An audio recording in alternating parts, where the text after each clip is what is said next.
그래서 그 저자님께서 그 광고 업계에서 계시면서 네. 좀 어떤 카피라이팅을 좀 만드셨는지 궁금합니다. 네. 그 예전에 진심이 짓는다 이 편한 세상 캠페인 해서 이제 이름이 좀 알려지기 시작했고요. 그때 제가 카피라이터였고, 그 다음에 요즘은 의자가 인생을 바꾼다.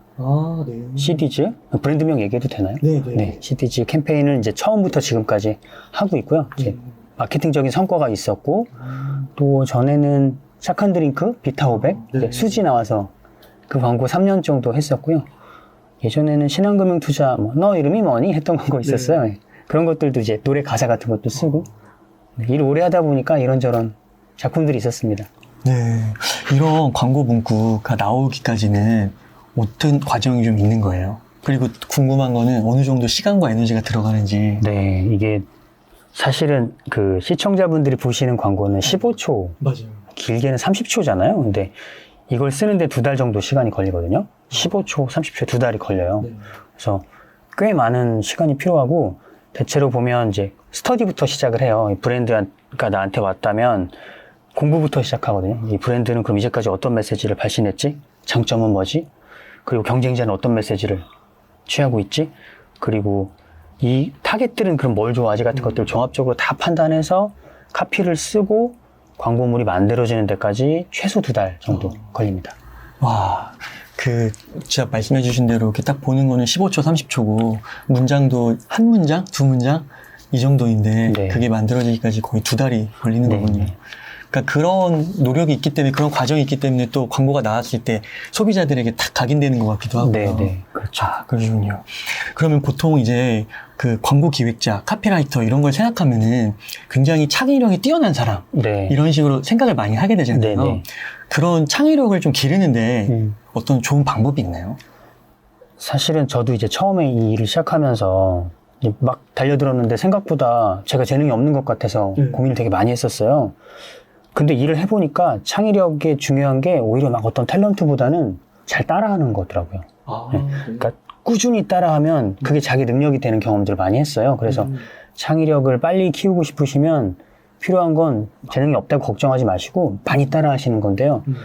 가장 중요한 게 누굴 따라할지를 고르는 거예요. 그래서 내가 만약에 카피라이터라면 쓰고 싶은 어떤 카피가 있을 거잖아요. 어떤 좋은 카피들이 있으면 그 카피를 쓰는 사람들을 이제 트래킹하고 그분들이 쓰는 카피를 모방을 해요. 그러니까 비슷하게 필사를 하고 또 좋은 것들을 계속 보고 이렇게 흡수를 하다 보면 자연스럽게 제 능력이 되더라고요. 근데 여기서 또 중요한 포인트가 저도 처음에는 막 이제 되고 싶으니까 막 따라 하잖아요. 따라 하면서 드는 걱정이 이게 내가 결국은 어떤 아류가 되는 거 아닐까? 이런 걱정을 할 수밖에 없잖아요. 근데 지금 제가 생각하기에는 따라 해도 결국 내 깜냥이 있어서 나라는 사람의 이제 이런 것들을 다 붙여봐요. 붙이면 그 사람이 되는 것 같지만 절대 그렇지 않고 제 능력 밖의 것들 다 밖으로 떨어지더라고요. 그래서 결국 저는 아류가 아니라 또 다른 제가 되는 거고, 그러니까 저라는 모양이 이렇게 만들어지더라고요. 저한테 맞지 않는 것들은 떨어지고, 그 과정이 반드시 필요하고, 시간이 필요하고, 그러려면 모방이 되게 중요한 것 같아요. 네. 아, 그렇군요. 되게, 역설적인 것 같은 게, 맞아요. 창의력을 말하는데 모방, 따라하기가 나오네요. 네네.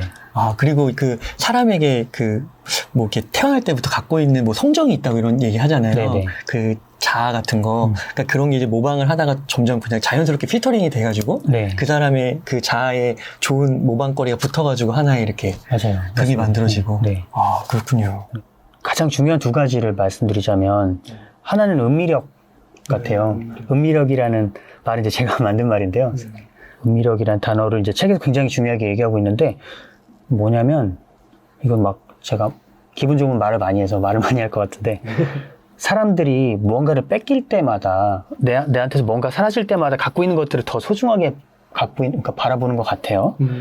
그게 이제 은미가 시작된다는 생각을 하는데, 제가 영국에서 이제 꽤 오래전에 유학을 했었는데, 그때 짜장면 먹다가 떠오른 단어가 은미력이에요. 아, 영국에서? 네, 영국에 짜장면을 먹을 때.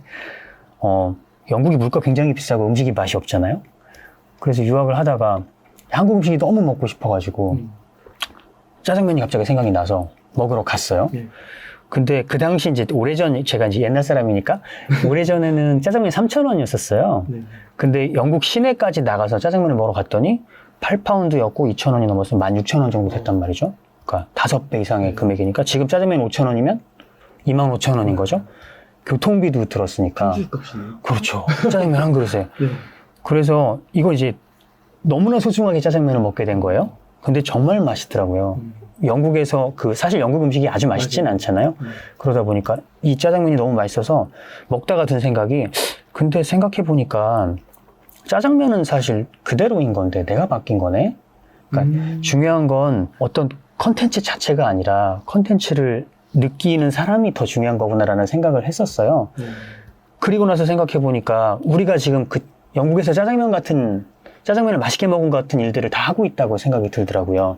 지금 이 시대에 우리나라 사람들이 지금 우리가 갈 수 있는 곳들이 굉장히 많이 줄었고 뭔가 옵션들이 많이 사라졌잖아요. 여행도 이제 많이 못 가게 되고 예전처럼 친구들 만나서 놀 수도 없고 굉장히 많은 제한들이 있다 보니까 그나마 할 수 있게 된 것들을 너무나 소중하게 바라보는 것 같다는 인상을 받았어요. 그래서 예를 들어서 아주 근처 동네 카페에 가서도 이거 괜찮지 않아? 같은 얘기들을 하고 그게 이제 음미라고 생각하고요. 그래서 우리들에게는 어떤 음미력이라는 능력이 생긴 것 아닐까가 이제 음미력에 대한 얘기고요. 그리고 두 번째는 진정성이 굉장히 중요한 키워드라고 생각해요. 이제 저도 현장에서 광고 만들고 마케팅 하다 보니까 느끼는 건데 점점 진정성이 중요해진다는 생각을 했거든요. 그래서 두 번째 키워드는 진정성입니다. 책에서도 진정성 얘기를 하고 있는데 감정의 범퍼라는 단어가 떠올랐어요. 그러니까 우리가 이제 감정에도 범퍼가 있거든요. 그래서 예전에는 이렇게 눌러도 범퍼가 되게 두꺼웠던 것 같아요. 근데 어느 순간부터 감정의 범퍼가 굉장히 얇아졌다는 생각을 해요. 사람들이 화 되게 빨리 내잖아요. 그리고 굉장히 빨리 분노하고 특히 어떤 룰이 깨졌을 때 분노를 많이 하는 것 같은데 그게 코로나랑 연결되어 있다는 생각이 드는 거예요. 왜냐하면 우리가 그 어느 때에도 경험하지 못했던 그러니까 평소에 생명이 오갈 수 있다는 감정을 느끼게 된 것 같아요. 내 옆에 있던 사람이 룰을 어기면 가장 극단적으로 보면 내가 몸이 아플 수 있고 내 생명이 위험해질 수 있다는 감정 같은 것들 때문에 뭔가 룰을 어기거나 같은 사람들에 대한 어떤 감정의 범퍼가 얇아져서 쉽게 화를 내고 또 피고 힘들잖아요. 이제 갇혀 있으니까. 그래서 이런 시대일수록 오히려 더 중요한 것이 기업이나 어떤 사람의 진정성이 아닌가 싶은 생각이 들었었어요. 그래서 기업에서 생각해 보시면 뭔가 갑질이라거나 같은 행위를 했을 때 굉장히 공격이 세게 들어오죠. 그 범퍼가 얇아졌으니까. 네, 범퍼가 얇아졌으니까. 그리고 반대로 생각하면 진정성을 꾸준히 지키는 기업이나 사람에 대해서는 사랑을 막 퍼줘요. 그래서 진정성이 정말 중요한 것 같다는 생각을 했고 또 재밌는 게 저는 이제 옛날 사람인데 제 주위 팀원들은 다 MZ세대거든요. 근데 이 친구들 얘기를 들어보면 예전에는 진짜 5년 전만 해도 진정성에 대한 얘기를 하면 꼰대 아니면 노잼 이렇게 나왔었는데 점점 진정성을 진짜 열심히 추구하는 사람들을 쿨하다고 생각한다는 인상을 많이 받았었어요. 브랜드도 그렇고. 그래서 중요한 포인트는 진정성이라는 생각을 했었습니다. 네. 진정성하고 쿨하면 또 어떻게 연결이 되는 거예요? 제가 이제 책을 한번 읽어드리면 될 것 같은데 뭔가를 꾸준히 정말 어떤 신념을 가지고 그 믿음을 향해서 꾸준히 달려가는 사람들이 어느 순간 약간 멋있어 보인다는 감정을 갖는 것 같아요. 파타고니아 같은 브랜드들도 그렇고 뭔가 LG도 한때 저 바보같이 저런 걸 만들으라고 했지만 그걸 꾸준히 만들어내니까 사람들이 멋있네 같은 얘기들을 하잖아요. 그게 이제 그 진정성이란 태도를 가진 사람이나 브랜드에 대한 어떤 쿨함 같아요. 쿨함이 되게 네. 멋져 보이는 그런 거군요. 진정성에 대한 얘기인데요. 저는 진정성의 핵심을 누적이라고 보거든요. 진정성은 쌓이지 않으면 의미가 없어요. 그리고 진정성 있는 척해도 금방 티가 나거든요. 그런 얘기를 한번 들려드려 볼게요. 진정성의 핵심은 누적이다. 계속해서 진정성이 엿보일 때 사람들은 비로소 그의 진정성을 의심하지 않고 받아들이며 진짜 애정은 그때부터 시작되기 때문이다. 그러니 진정성의 시작은 꾸준함이다. 적어도 진정성에 관한 한 사람들은 실수를 용납하지 않는다. 라는 얘기가 있고요. 당신 또는 당신의 브랜드가 한 분야에서 진정성을 보여주고 싶다면 가장 먼저 해야 할 일은 내가 왜 그것을 잘해내고 싶은지를 진지하게 고민하는 일이다. 내 마음을 움직이는 것의 본질은 무엇인지, 그걸 나는 왜 이다지도 사랑하며 왜 그렇게 잘하고 싶은지, 그 가치를 나는 왜 지키고 싶고 밖으로 전하고 싶은지, 진정성은 끊임없는 질문에서 오고 그 답을 꾸준히 외부로 내보내는 과정에서 온다. 라고 진정성에 대한 정의를 했고요. 또 제가 인스타에서도 한번 올려가지고 사람들이 좋아하던데 진지함이 자신의 생각을 꺼내는 방식이라면 진정성은 자신의 생각을 세상에 증명하는 태도이다 라고 생각했었어요. 진지함은 그냥 따라할 수 있는 어떤 방식 같아요. 근데 진정성은 내가 딱 세팅한 태도에서 그것이 누적해서 오는 거라는 생각을 했습니다. 네. 그 말씀을 듣다 보니까 이게 그 코로나 위기로 인해서 정말 그 생존에 달리고 아까 또 말씀해 주시는 게 그런 감정의 범퍼도 얇아지고 맞아요. 뭔가 되게 예민해지고 민감해지고 팍팍해진 것 같은 느낌이 들긴 하는데 네. 한편으로 말씀을 듣고 또 책 속의 구조들을 이렇게 음미하다 보니까 네. 아 진짜는 살아남겠다. 맞습니다. 오히려 네. 오히려 그런 길을 걸어온 사람들은 더 앞으로 네. 사람들에게 인정받고 기회가 더 열리지 않을까. 네. 그 코로나 위기라고 하는데 진짜 그게 위험 플러스 기회잖아요. 아, 맞습니다. 그 기회가 진정성과 그리고 또 이제 많은 분들이 알아주는 네. 그런 진정성과 그런 본질, 네. 그런 것을 더 많이 주목하게 되는 네. 계기가 되지 않을까. 네. 그 없던 오늘이라는 책의 제목이 네. 어떤 의미인가요? 오늘이 그쵸. 그러니까 없었다. 이제까지는 늘 오늘이 있었는데 우리가 지금 마주하고 있는 오늘은 정말 누구도 경험하지 못한, 그러니까 케이스 스터디도 없고 지도도 없고 어떤 항로도 없는 완전 새로운 오늘 같아요. 그래서 없던 오늘이라고 이름을 적었습니다. 그러니까 아까 또 말씀해 주신 게 우리가 뭔가를 가지고 있다가 뺏길 때 네. 그거의 소중함을 발견하게 된다고. 그러니까 오늘도 당연했던 것 같거든요. 그렇죠. 네. 그 되게 책이 네. 엄청 철학적이신 것 같아요. 네. 그 오랫동안 진짜 그 카피 한 구절에 많은 그런 의미를 담아내고자 하시려고 했어서 네. 이런 시적인 표현의 제목이 나오는 게 아닌가. 네. 제목도 이제 마찬가지로 한 달 이상 되게 고민했었고요. 한 달 이상이요? 네. 와.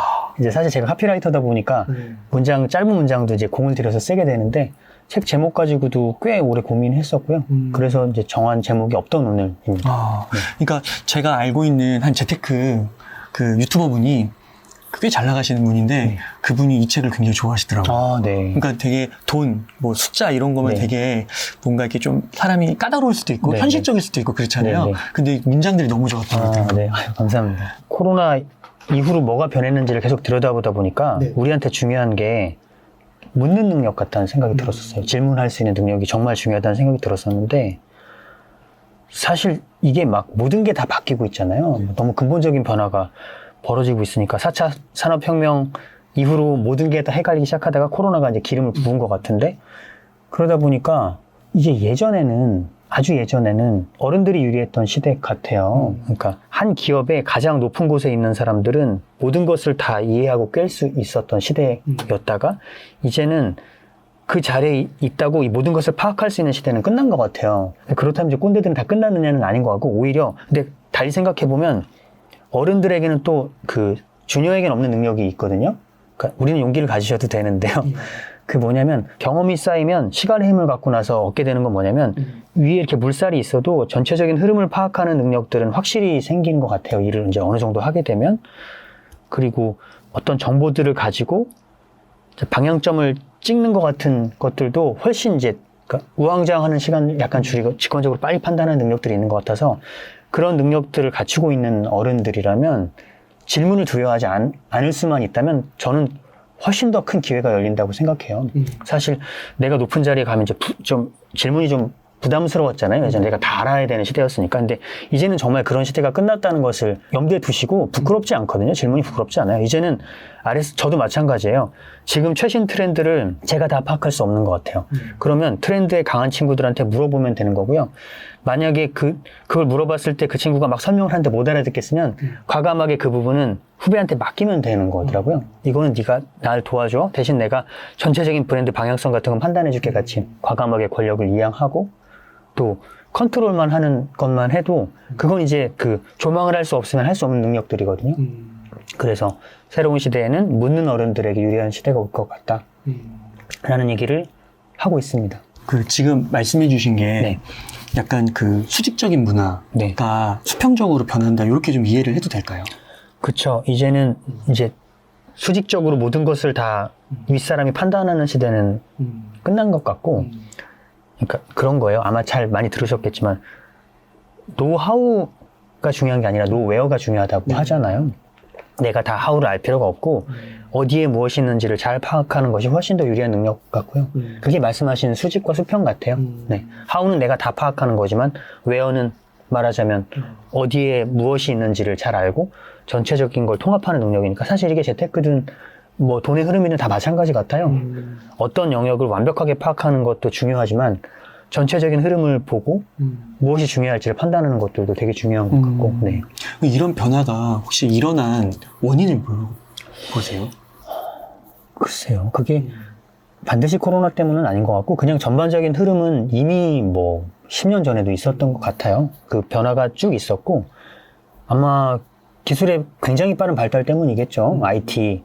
그러니까 기존의 어떤 그 내가 가진 독점적인 정보가 이제 다 사라졌잖아요. 그러면서 이제 정보를 독점하던 사람에게 권력이 이제 없어지게 되었고 그리고 나서 코로나로 모든 것이 다 변화가 있은 다음부터는 뭐 그러니까 제가 아까 지도와 항로가 사라졌다고 말씀드렸는데 이제 어디를 어떻게 가야 될지를 아무도 모르는 시대가 된 것 같아요. 예전에는 선배들 보고 따라가면 됐잖아요. 근데 이제는 그게 불가능해졌으니까 그래서 더 수직보다 수평이 중요해지지 않을까? 그리고 그런 것들을 해낼 수 있는 능력을 가진 사람들이 더 사랑받고 더 어떤 큰 기회들을 잡지 않을까 생각합니다. 네.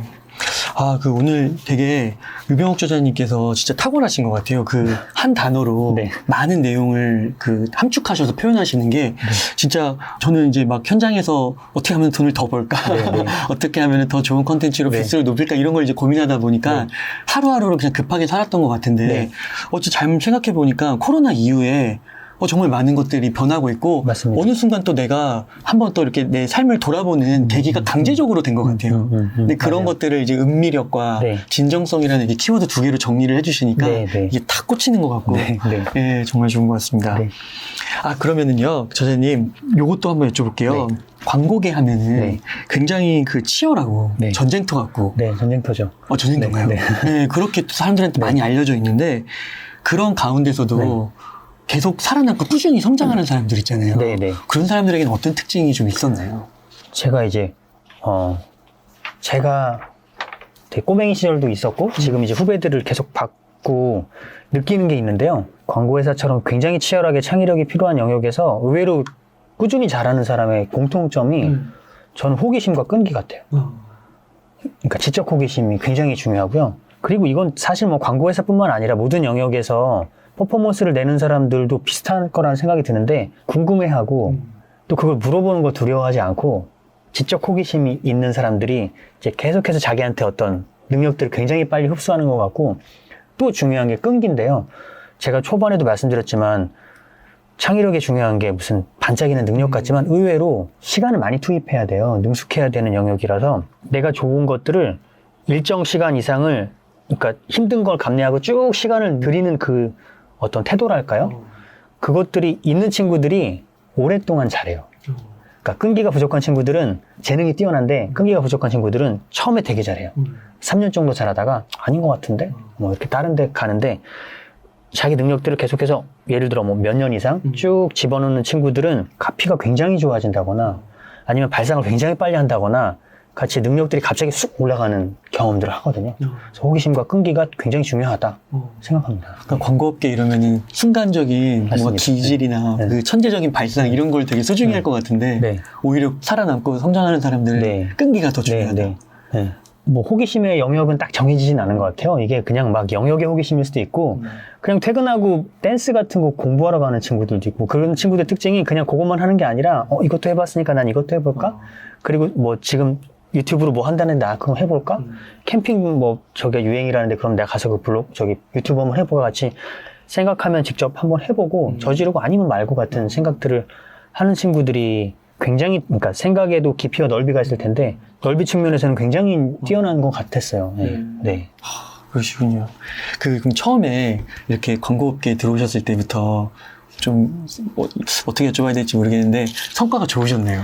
아니면 이렇게 좀 시간이 지나서 네. 성과를 이렇게 많이 올리신 그런 루트를 밟으신 건가요? 사실은 제가 처음부터 그렇게 잘했던 것 같진 않아요. 네. 처음부터 잘했던 것 같진 않고 처음에 저는 되게 잘할 줄 알았어요. 잘할 줄 알았는데 이제 20대 때 할 수 있는 판단이 있는 것 같아요. 물론 요즘은 이제 그 젊은 친구들도 굉장히 많은 정보가 있으니까 굉장히 차분하게 여러 가지 데이터를 가지고 판단하지만 저는 이제 그때 글을 쓰는 일을 직업으로 하고 싶었고 그래서 카피라이터를 정말 하고 싶었는데 그때도 경기 굉장히 안 좋은 타이밍이라서 카피를 뽑지 않아서 아 나는 카피라이터를 할 수 있으면 큰 회사 필요 없어. 그러니까 20대스러운 판단을 했어요. 그래서 일단 시작을 한 거죠. 그때 뭐 조금 시간을 들여서 그 도전을 할 수 있었지만 그걸 하지 않고 나는 카피라이터 할래. 이 명함에 카피라이터 글자가 너무 좋아. 라고 해서 일을 시작해서 막상 일을 시작했는데 생각보다 제가 그렇게 막 잘 쓰질 않더라고요. 근데 잘하고 싶은 마음은 되게 있었거든요. 너무 잘하고 싶은데 나는 생각보다 못하네. 그것 때문에 이제 거기에서 시간을 굉장히 많이 썼어요. 제가 이제 다른 책에도 썼었는데 인생은 결국 어느 순간에 누구를 만나느냐이다라는 얘기를 했었는데요. 제가 지금 저를 떠올려 보면 옛날에는 그렇게 잘 썼진 않고 지금 보면 정말 못 썼어요. 창피해요. 근데 지금은 이제 조금 쓰는 사람이 됐는데 내가 카피를 언제 잘 쓰게 될지를 잘 생각해 보니까 변화의 지점들이 있었어요. 제가 조금씩 잘 쓰게 됐더라고요. 그리고 변화의 지점들을 떠올려 보니까 이게 다 만남들이 있었던 거예요. 그러니까 제가 그때 아까 그 저희 회사 크리에이티브 대표라고 말씀드렸던 박웅현 님을 제가 2년차 그 작은 회사 다닐 때 강사로 만났어요. 네. 그 교육기관에서. 강사로 만나서 눈이 번쩍 뜨인 거죠. 그 만남 이후로 제가 방향점을 거기로 잡고 막 베끼기 시작했어요. 시간을 굉장히 많이 쓰기 시작했고, 그러니까 방향점이 생긴 다음부터는 거기 시간을 많이 썼던 거죠. 그러고 나서 그분을 이제 그분의 거인의 뒤를 쫓다 보니까 이건 이제 운이 좋았던 건데 그분 근처에서 일할 일이 생겼어요. 그래서 이제 7년 정도 지났을 때 일을 시작하고 그분의 팀에 가서 일을 할 일이 생겼어요. 그 뒤로는 이제 쭉 달렸던 거죠. 그런 만남들이 있었고요. 그 만남이 반드시 어떤 사람, 대단한 사람과의 만남들이 아니라 지금 제가 웅이사님 만나는 것도 만남이고요. 책을 읽는 것도 만남이고요. 왜냐면 책은 어떤 사람의 어떤 생각을 집약해놓은 것의 결정체잖아요. 그래서 이것도 어떤 사람과의 만남일 테고 또 유튜브의 어떤 멋진 컨텐츠도 만남일 테고 최대한 만남들을 자꾸 하다 보면 그렇다고 뭐 모든 만남들이 변화를 주는 건 아니죠. 거짓말이죠. 근데 어떤 만남들은 분명 변화를 주거든요. 그래서 특히 이제 저연차 때나 주니어 때는 의식적으로 만남들을 많이 하시고 그리고 이제 제가 말씀드린 것처럼 이제 주니어 시니어의 경계도 무너지고 있으니까 여러분들은 그러니까 계속해서 의도적으로 자극을 집어넣고 뭐 아님 말고 집어넣고 그러다 보면 어느 순간 변화가 있을 것 같아요. 네. 그 주니어, 시니어 이런 그 차이도 많이 정말 없어지고 있는 거예요? 그렇죠. 그러니까 시니어가 가졌던 어떤 힘들이 굉장히 많이 무너지고 있는 것 같아요. 그래서 변하고 있구나. 그 업계에서도 이제 옛날에는 경력자들이 대우를 더 받았다면 이제는 이제 다 그런 거 느끼실 거예요. 사회에서는 내가 벌써 물러날 때가 됐나? 같은 것들이 굉장히 그 사이클이 굉장히 짧아지고 있고 그러니까 믿을 건 조직이 아니라 자기 같아요. 네. 자기가 되게 단단해지는 게 중요한 것 같고 그러려면 만남들을 계속하면서 내가 원하는 방향으로 변화를 쭉 하시는 게 필요할 것 같다 생각합니다. 네. 와, 그 만남 중에서 그 박웅현님 같은 경우는 탑이잖아요. 그렇죠. 그러니까 어떻게 보면은 그거를 좀 응용해서 각자의 분들이 각자의 영역에서 그런 탑급에 있는 만남들 그게 정말 사람일 수도 있고 네. 책일 수도 있고 컨텐츠일 수도 있고 그런 쪽을 좀 먼저 시간이 또 제한돼 있으니까 찾아봐도 맞습니다. 되게 좋을 것 같네요. 네, 정말 좋은 것 같아요. 어떤 영역에서 시간을 많이 투입해서 뭔가 이루신 분들의 저는 컨텐츠는 분명히 이유가 있다고 생각하거든요. 그런 것들을 의도적으로 계속 그러니까 만나고 직접 만나는 게 제일 좋아요. 근데 모든 일이 그렇게 내 마음대로 되지는 않으니까. 그러니까 저도 사실 그 강의를 신청하면서 이제 배우러 간 건데 그런 경우도 있고, 그러니까 배우러 가시는 경우도 있고, 아니면 책을 읽으시거나, 아니면 뭐 내가 어떤 문화 컨텐츠 좋아하면 그 컨텐츠를 계속 본다거나 같이. 네. 아, 그렇게. 아, 그러시면은, 요런 또 질문을 드리고 싶은데, 한 미디어와의 인터뷰에서, 네. 그 뼛속까지 문과인이라고 네. 하셨잖아요. 네. 근데 요즘에 그 문과생들이 정말 힘들어 하는 것 같아요. 현실적으로. 네. 그리고 특히 뭐 비교하자면 이제 공대생들, 이과생들에 비해서 많이 힘든 것 같은데, 네. 그 문과생들을 보실 때, 네. 정말 그런 만남, 얘기해주신 그런 거를 하다 보면 진짜 길이 좀 열리고 희망이 좀 보일까. 네. 그러니까 저는 사실 이 질문에 답을 드리기 이렇게 부적절한 사람 같은데 저는 문과생이 불리한 환경에서 일을 안 해서 저는 문과생이 유리한 환경에서 일을 하고 있거든요. 뭐냐면 아마 문화나 컨텐츠나 만드는 쪽에서는 어떤 인문학적인 지식이 어느 정도 있는 사람들이 더 유리한 것 같고요. 광고도 마찬가지죠. 사람들이 뭘 좋아하고 어떤 거에 반응하는지를 잘 알고 있는 사람일수록 컨텐츠를 잘 뽑아내는 일이다 보니까 제 주위만 해도 문과생들이 훨씬 많아요. 네, 제 주위 뭐 주니어부들하고 TBW에서 하는 그 사회공헌 프로그램이 있거든요. 네. 거기 보면 대학생들을 제가 꾸준히 만나고 있어요. 1년에 뭐 15명씩. 근데 그 친구들 보면 문과, 이과 차이 거의 없는 것 같고 오히려 문과들이 더 뭔가 질문하고 대답하는 것들 보면 준비 더 많이 돼 있고, 그리고 저는 그렇게 생각하는데 뭔가 기술적인 것도 중요하지만 큰 변화를 위해서는 기술 위에 사람들이 그걸 왜 원하는지를 잘 이해하는 것들이 더 중요할 수 있거든요. 근데 그건 그 인문학적인 지식이라거나 혹은 문과적인 어떤 감각들이 꼭 필요할 것 같아요. 그래서 뭐 그렇다고 이과생들 뭐 다 망했네 이건 아니고요. 이과생들은 분명 그러니까 일반적으로 보면 유리한 환경들이 있다 하더라도 책이라거나 혹은 어떤 인문학적인 컨텐츠라거나 뭐 문학, 뭐 철학, 역사 같은 것들 꾸준히 컨텐츠를 보시면서 어떤 사람에 대한 이해를 넓히시면 아마 훨씬 그러니까 뭔가 자이언트 립이 한번 있을 것 같다는 생각을 해요. 네. 그러니까 이게 뭐 어차피 공대도 그 가운데서 실력이 좋은 사람이 있고 못한 사람이 있고 실력이 적다 보면은 아무래도 뭐 취업하기가 좀 어려울 수도 있고 상대적으로. 네. 근데 문과도 마찬가지일 수 있다는 거죠. 그렇죠. 그러니까 그 문과생들 중에서도 말씀해주신 그런 것들에 충실하신 분들은 결국 네. 길이 열리고. 네, 네. 네. 그러니까 15명들 그렇게 멘토링을 하시다 보면은 네. 그 가운데서도 보이시는 거죠. 그렇죠. 네. 다 굉장히 뛰어난 친구들 15명을 만나는데 그 중에서도 더 많이 준비된 친구들도 있고 생각이 더 깊은 친구들도 있고 그걸 되게 잘 꺼내는 친구도 있어요. 네. 네. 그러면 저자님께서 만약에요. 네. 20대로 돌아가신다면 네. 아까 좀 말씀해 주실 것 같긴 한데 네. 혹시 뭐 추가적으로 네. 좀 더 이렇게 좀 조언해 주실 말씀 있으실까요? 사실은 저는 뭐 돌아간다고 해도 지금이랑 막 크게 다른 그러니까 제 20대와 크게 다른 삶을 살 것 같지는 않아요. 전 그때 미숙한 판단이 있었으니까 그 변화의 과정을 거쳐서 지금 제가 된 것 같다고 생각하는데 근데 그건 있는 것 같아요. 하나는 여행을 좀 더 많이 다녔으면 좋겠고 여행처럼 뭔가 총체적으로 다른 세상을 만나는 경험이 잘 없잖아요. 그리고 두 번째는 아까 옹 이사님도 비슷한 말씀 하신 것 같은데 뭔가를 하는 걸 두려워할 필요가 없는 것 같다는 생각을 해요. 그러니까 제가 다른 책에 썼었는데 평소의 발견이라는 책에 쓴 것 같은데 마크 트웨인이 한 말 같은데요. 10년 후에 당신은 당신이 한 일보다 하지 않은 일에 대해서 후회하게 될 것이다 라고 얘기를 하거든요. 근데 생각해보면 우리 진짜 그렇잖아요. 생각해보면 내가 그걸 왜 내가 왜 그때 문자를 안 보냈지? 를 후회하지. 내가 그때 왜 가서 그걸 했지를 후회하는 것보다는 안 한 것들을 후회하게 되잖아요. 그래서 일단 하고 해야 어떤 변화의 씨앗이 있고 거기서 싹이 트든 안 트든 있는 거지 그것조차 하지 않으면 아무것도 없는 것 같다는 생각을 해요. 네. 저는 그 오늘 유병욱 저자님하고 인터뷰를 하면서 좀 느껴지는 게 뭐냐면 그동안 인터뷰했던 분들하고 좀 느낌이 많이 다른 게 그래요? 네. 그분들은 뭔가 이렇게 통계적으로 네. 사회를 보고 이게 통계적으로 확률적으로 접근을 네. 좀 하셔가지고 네. 그런데 이제 제가 볼 때 유병욱 저자님은 네. 굉장히 그 삶에 네. 거기에 되게 이렇게 집중돼 있으세요. 네, 네. 그래서 외부에 어떤 일이 발견될지라도 네. 되게 뭐 흔들리지 않는 그런 게 좀 있는 것 같아요. 네. 뼛속까지 문과이라서 그런 건가요? 네, 네. 그런 게 되게 느껴지는 것 같아요. 그러니까 참 어떻게 한편으로는 되게 약간 고고한 신선 같은 좀 극단적인 표현을 하면서 약간 네, 그런 느낌도 네. 근데 광고업계가 되게 치열하고 네. 뭔가 이렇게 광고도 따야 되지 않나요? 그렇죠. 그렇죠. 그런데도 그러시네요. 그러니까 치열하게 따야 될 때는 치열하게 따는 사람으로 바뀌어서 열심히 하고요. 네.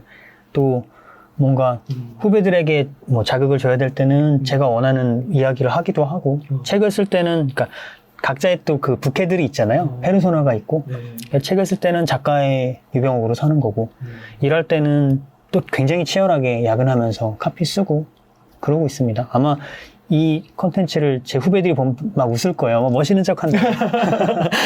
네. 그러시군요. 혹시 그 책이 문체가 너무 좋아서 네. 이제 시청자분들께서 어떻게 이렇게 글을 쓸 수 있냐 네. 그렇게 질문하실 분들 많으실 것 같은데 네네. 혹시 글쓰기 팁 같은 것도 있나요? 팁이 있죠. 네. 네, 이런 걸 말씀드려야 이제 계속 보실 테니까. 글쓰기는 저는 그렇게 생각해요. 요즘 글쓰기를 잘하면 굉장히 플러스 알파가 되는 시대 같아요. 굉장히요. 자기 생각들을 잘 정리하는 사람일수록 어떤 조직이나 집단에서 스탠드아웃하기 되게 좋거든요. 자기 생각을. 그러니까 말이랑 글은 또 다른 것 같아요. 말은 순발력이 필요한데 글은 어쨌든 자기 생각이 잘 정리되어 있으면 말재주가 없어도 시간을 들여서 정리하면 되는 거거든요. 그래서 글쓰기 능력들 계속 늘리려고 노력하시는 분들 저는 박수를 보내드리고 싶고요. 글쓰기를 빨리 늘리려면 팁 중에 하나는 많이 읽는 거고요. 첫 번째는 읽는 거고 두 번째는 따라 쓰는 거예요. 그러니까 문장력을 높이고 싶으시면 필사처럼 좋은 게 없어요. 그래서 제일 좋은 건 손으로 한번 내가 진짜 좋아하는 문장들을 써보는 게 최고고요. 근데 사실 이거 시간 걸리고 쉽지 않잖아요. 팔도 아프고. 그럴 때는 키보드로 타이핑 하셔도 돼요. 그래서 그러니까 파일을 만들어 놓고 아 저건 진짜 잘 썼는데 싶은 것들을 타이핑 하세요. 그래서 파일로 만들어 놓고 여기서 중요한 건 타이핑만 하고 그냥 치워놓으면 아무 의미 없고요. 가끔씩 내가 진짜 잘 쓰고 싶은 순간들이 있잖아요. 그때 그걸 꺼내서 한번 5분만 보고 다시 써보세요. 그러면 여기에 내가 좋다고 생각했던 문장들의 어떤 흐름이나 어미나 아니면 그 리듬 같은 것들이 나도 모르게 머릿속에 들어왔다가 이렇게 나오거든요. 그래서 좋은 포인트들을 쓸 수 있게 돼요. 이건 이제 굉장히 뭐 빠른 팁인데요. 필사하거나 아니면 옮겨 적으시고 보관했다가 이제 저는 창고라는 표현을 쓰는데 창고에서 가끔씩 꺼내 보시거나 아니면 정말 중요한 글을 쓰실 때는 한번 보신 다음에 써보세요. 그러면 확실히 금방 좋아져요. 네.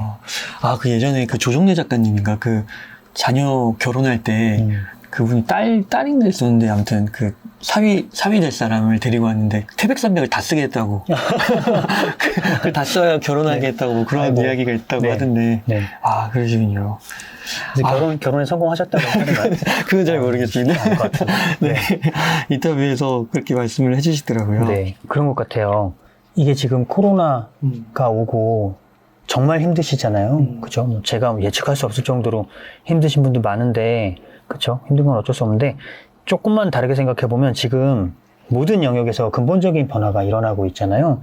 근데 말하자면 혁신이나 아니면 큰 수익 같은 것들은 이런 근본적인 변화에서 늘 왔던 것 같아요. 우리 생각해 보면 IMF 때 또 잘 견뎠더니 변화들이 있었고 수익들이 있었잖아요. 그런 것처럼 전 지금 시기도 분명 아까 말씀하신 것처럼 기회가 있는 것 같아요. 그래서 이런 변화가 있을 때 두렵지만 이 변화를 직시하면서 기회를 찾아보면 분명 변화의 씨앗은 있다는 생각을 하고요.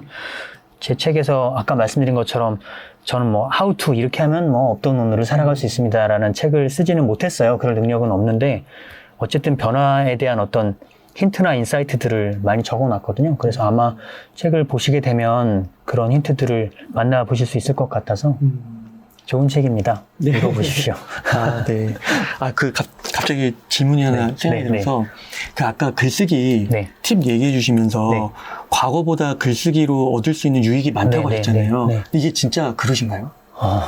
저는 그런 것 같아요. 네. 모르겠어요. 과거랑 뭐 절대치로 변화를 계측할 수는 없겠지만, 정보를 많이 한다고 해서 유리한 것 같지 않고, 정보를 자기 걸로 만들어야 유리한 시기잖아요. 정보는 어디에나 있잖아요. 그러니까 안목이 중요한 거잖아요.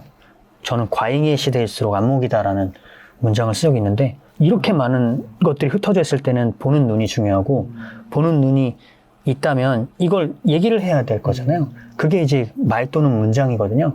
그렇다면 그러니까 이 수많은 정보들을 문장으로 잘 빼낼 수 있는 사람들이 당연히 사랑받겠죠. 정보는 이제 디폴트가 됐고 그것들을 셀렉트해서 내 걸로 만들어서 문장으로 만드는 사람들에게 사람들의 시선도 모이고 뭐 돈도 모이고 그런 거겠죠. 그런 것 같아요. 그리고 이제는 또 한 가지 더 말씀드리자면 자기가 브랜드가 되고 채널이 되기 어느 때보다 쉬운 시대가 됐잖아요. 뭐 이런 웅이사님도 그렇고 SNS. 그러니까 예전에는 미디어가 방송국만 있었다면 이제는 모든 사람에게 미디어가 있는 시대라고도 할 수 있겠죠. 그렇다면 당연히 미디어로서 나의 메시지를 만들어낼 수 있는 사람들에게 유리하겠죠. 예전에는 뭐 기자만 글을 썼다면 이제는 모든 사람들이 기자가 될 수 있으니까.